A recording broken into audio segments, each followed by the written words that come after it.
আরোগ্য হোমিও হল রাজশাহীতে আপনাদের সবাইকে স্বাগতম।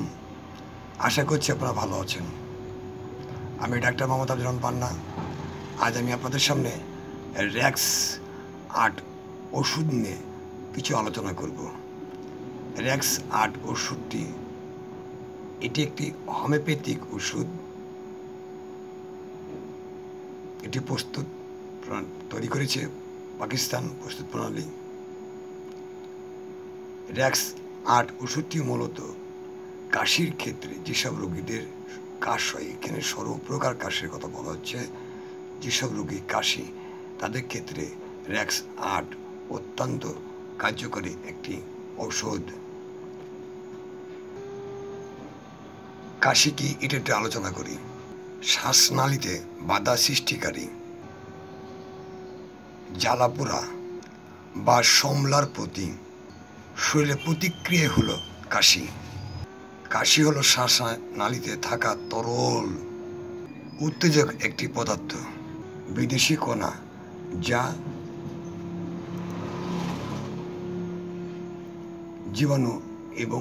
জীবাণুকে পরিষ্কার করে। র্যাক্স ৮ সকল প্রকার শুষ্ক কাশি অথবা সমলা এবং হপিং কাশি, ঠান্ডা জনিত কারণে কাশি, ফ্লু, এর সঙ্গে ফ্লুর সর্দি, নাক, গলা এবং ফুসফুসের প্রদাহ, এর সঙ্গে যদি ব্রনকাইটিস এবং অ্যাজমার কারণে যদি কাশি হয়, কাশি সময় সময় ঠোঁট এবং হাত এবং পা ঈশ্বর নীল হয়ে যাওয়া, কাশতে নীল হয়ে যাওয়া, মৌসুমি অর্থাৎ আবহাওয়াজনিত কাশির সময় শ্বাসকষ্ট এবং বুকে ব্যথা হয়, সেক্ষেত্রে র্যাক্স ৮ ওষুধটি অত্যন্ত কার্যকর একটি মেডিসিন। র্যাক্স ৮ ওষুধ সেবনে সকল প্রকার শ্বাস প্রশ্বাসজনিত রোগের জন্য খুব প্রয়োজনীয় একটি ওষুধ। এই র্যাক্স ৮ ওষুধ সেবনে সকল প্রকার কাশি আরোগ্য করতে সক্ষম। এরকম কোনো সমস্যা যদি দেখেন আপনার, সেক্ষেত্রে র্যাক্স ৮ ওষুধটি ব্যবহার করে দেখতে পারেন। এই ওষুধে খাবেন কী করে? প্রাপ্তবয়স্করা ২০ ফোঁটা, শিশুরা ১০ ফোঁটা ওষুধ মিশিয়ে ১ টোপের মতো পানিতে মিশিয়ে ভালোভাবে ঝাঁকিয়ে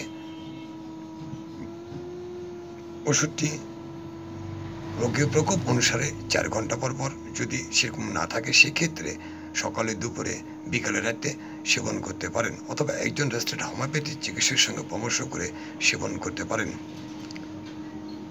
র্যাক্স ৮ ওষুধ সেবনে কোনো পার্শ্ব প্রতিক্রিয়া নেই। ওষুধটি সুগন্ধ দুর্গন্ধ থেকে দূরে রাখবেন, শিশুদের নাগালে রাখবেন, শীতল শুষ্ক স্থানে এটাকে সংরক্ষণ করবেন। আরেকটা কথা বলে রাখি, আমার একটা ওয়েবসাইট আছে, আপনারা লগ ইন করে দেখতে আরও বিস্তারিত জানতে পারবেন।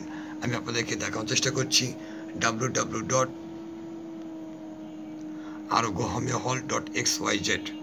এখানে আরও বিস্তারিত আপনারা অনেক কিছু জানতে পারবেন। আর একটা কথা বলে রাখি আপনাদেরকে, না বলে পারছি না, বিশেষ করে যেসব রোগীর বাচ্চা হয় না, বন্ধা রোগী, যারা বহু জায়গা ঘুরেছেন, কলকাতা, বাংলাদেশ, যারা বিভিন্ন জায়গাতে ঘুরেছেন, ওষুধ খাচ্ছেন, কোনো কাজ হচ্ছে না, সেক্ষেত্রে আমি বলবো আপনাকে আমার ডাক্তারখানায় একবার যোগাযোগ করেন। অন্তপক্ষে আল্লাহ যদি সহায় থাকে, সেক্ষেত্রে আপনার কোলকে অবশ্যই তো আলোকিত হবেন, সক্ষম এটা। আজকে আলোচনা এখানে শেষ করছি। আবার সবাই ভালো থাকবেন। আসসালামু আলাইকুম।